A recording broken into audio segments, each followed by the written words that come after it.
Question है number series का। हमें यहाँ पर ये पता लगाना है कि यहाँ पर जो नंबर सीरीज दी हुई है प्रश्न में, उस सीरीज में प्रश्नवाचक चिन्ह के स्थान पर कौन सी संख्या आएगी। तो आइए सबसे पहले हम ये समझते हैं कि सीरीज में कौन सा पैटर्न लग रहा है और उसके बाद ये पता लगाते हैं कि यहाँ पर प्रश्नवाचक चिन्ह के स्थान पर कौन सी संख्या आएगी। तो यहाँ पर लिखा हुआ है 16 और उसके बाद संख्या लिखी हुई है 22। तो यहाँ पर आप देखिए डिफरेंस कितना है। 16 में अगर 6 जोड़ा जाएगा तो 22 आ जाएगा, या फिर आप ऐसा सोचिए 22 में से 16 घटाया जाएगा तो यहाँ पर 6 आ जाएगा। फिर आगे देखिए कि यहाँ पर 22 के बाद 33 लिखा हुआ है, 33 में से 22 घटाओगे तो यहाँ पर अंतर आएगा 11 का। फिर आगे आप देखिए 33 के बाद 49 लिखा हुआ है, 49 में से अगर 33 घटाया जाएगा तो यहाँ पर अंतर कितना आएगा, 16 का आएगा। 49 के बाद 70 लिखा हुआ है तो यहाँ पर अंतर आएगा 21 का। तो अब आप यहाँ पर देखिए कि यहाँ पर जो अंतर आया वो 6 का है, फिर 11 का है, फिर 16 का, फिर 21 का है। अब आपको यहीं से पैटर्न समझना होगा कि यहाँ पर जो ये अंतर आया हुआ है इन संख्याओं के बीच में क्या संबंध है।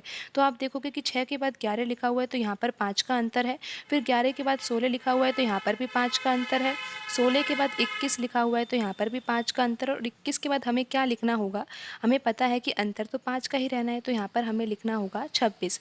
अब आपको ये पता लग गया कि यहाँ पर 70 लिखा हुआ है और 70 के बाद जो अगली संख्या आएगी इन दोनों संख्याओं के बीच में जो अंतर होगा वो 26 होगा। और आपको यहाँ पर ये भी ध्यान देना चाहिए कि ये जो सीरीज़ है वो बढ़ते क्रम में है। अगर बढ़ते क्रम में, और हमें ये भी पता है कि यहाँ पर अंतर कितने का है, 26 का, और हमें पता लगाना है कि 70 के बाद अगली संख्या क्या होगी, तो हमें क्या करना चाहिए, 70 में हमें ये जो अंतर दिया हुआ है 26, इसको जोड़ना होगा, क्योंकि हमें यहाँ पर बड़ी संख्या लेकर आनी है जो कि 70 से बड़ी होगी। और अंतर हमें पता है 26 का है तो हम 70 में 26 जोड़ देंगे तो यहाँ पर आंसर आ जाएगा 96। अगर आप 96 में से 70 को घटाओगे तो यहाँ पर अंतर 26 का ही आएगा। तो अब आपको यहाँ पर समझ में आ गया होगा कि यहाँ पर प्रश्नवाचक चिन्ह के स्थान पर कौन सी संख्या आएगी, 96 आएगी, और ऑप्शन बी यहाँ पर सही होगा।